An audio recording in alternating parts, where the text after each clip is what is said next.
संसद का मॉनसून सत्र इन दिनों जोरों शोरों पर चल रहा है और देश भर में पेपर लीक जैसे संवेदनशील मुद्दे को लेकर बहस छिड़ी हुई है। संसद के दोनों सदनों में इस मुद्दे पर तीखी नोकझोंक देखने को मिल रही है। विपक्ष लगातार सरकार से जवाबदेही की मांग कर रहा है और छात्र संगठन भी उम्मीद भरी नजरों से संसद की तरफ देख रहे हैं कि आखिर उनके भविष्य को लेकर कोई ठोस समाधान निकलेगा या नहीं। ऐसे गंभीर और संवेदनशील माहौल में तृणमूल कांग्रेस यानी कि टीएमसी छोड़कर nationalist citizen party of India यानी कि एनसीपीआई ज्वाइन करने वाली सायोनी घोष का एक इंस्टाग्राम रील अब चर्चा का विषय बन गया है। सायोनी घोष ने संसद परिसर से ही ये रील शेयर की है, जिसमें उन्होंने बरसात के मौसम को लेकर एक भावुक सी शायरी भी लिखी है।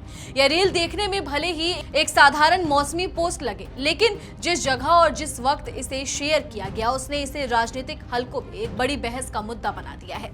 सवाल यही उठ रहा है कि जब देश के छात्र अपने भविष्य को लेकर महीनों से सड़क पर उतरे हों और संसद में जवाबदेही तय करने की मांग गूंज रही हो, तब क्या संसद परिसर मौसम पर शायरी वाली रील बनाने की जगह है या फिर यह जगह देश के सबसे गंभीर सवालों को उठाने और उनके जवाब मांगने के लिए बनी है? आज के इस वीडियो में हम इन्हीं तमाम सवालों पर बात करेंगे। नमस्कार, मेरा नाम है नंदिनी सोनी और आप देख रहे हैं द हिंदी टॉक। दरअसल सायोनी घोष ने फरवरी 2021 में ममता बनर्जी की पार्टी टीएमसी ज्वाइन की थी और उन्हें महासचिव अभिषेक बनर्जी का करीबी माना जाता था।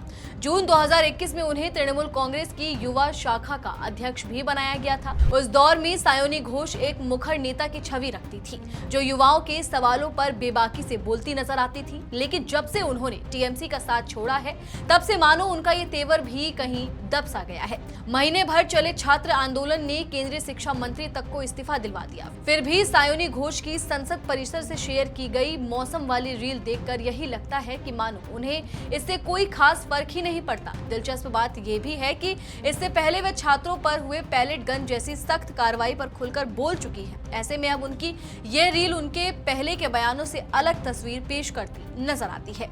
आप क्या सोचती है? जेन जी तो हमारे दिल की धड़कन है।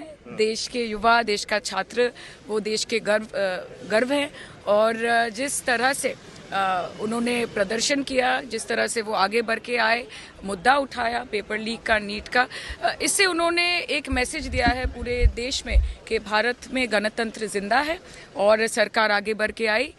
सरकार को भी ये बिल लाने का मौका मिला। आगे जाकर हम कोशिश करेंगे।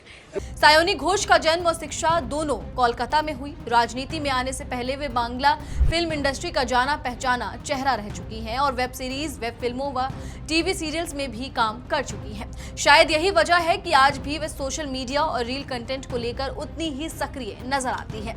लेकिन जब यही अंदाज संसद परिसर से, वह भी शैक्षणिक संकट के बीच सामने आता है, तो सवाल उठना लाजमी है कि जनप्रतिनिधि के तौर पर उनकी प्राथमिकता आखिर क्या होनी चाहिए।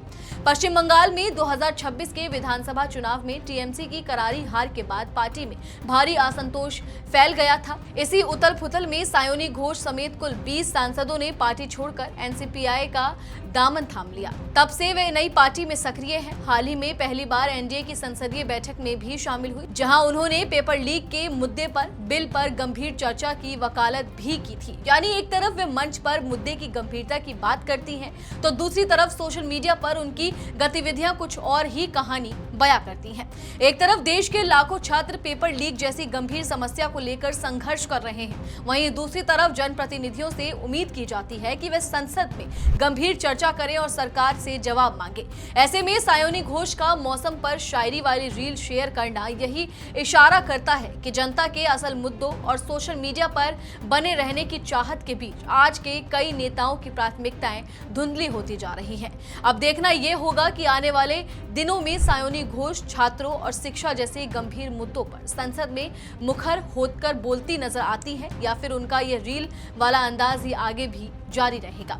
चलिए फिलहाल इस वीडियो में इतना ही। आप इस पूरी खबर को लेकर क्या कुछ सोचते हैं, कमेंट सेक्शन में हमें अपनी राय जरूर दें और अगर अभी तक आपने हमारे चैनल को सब्सक्राइब नहीं किया है तो तुरंत करें। इसके साथ ही हमें सोशल मीडिया प्लेटफॉर्म यानी कि फेसबुक, इंस्टाग्राम और एक्स पर फॉलो जरूर करें।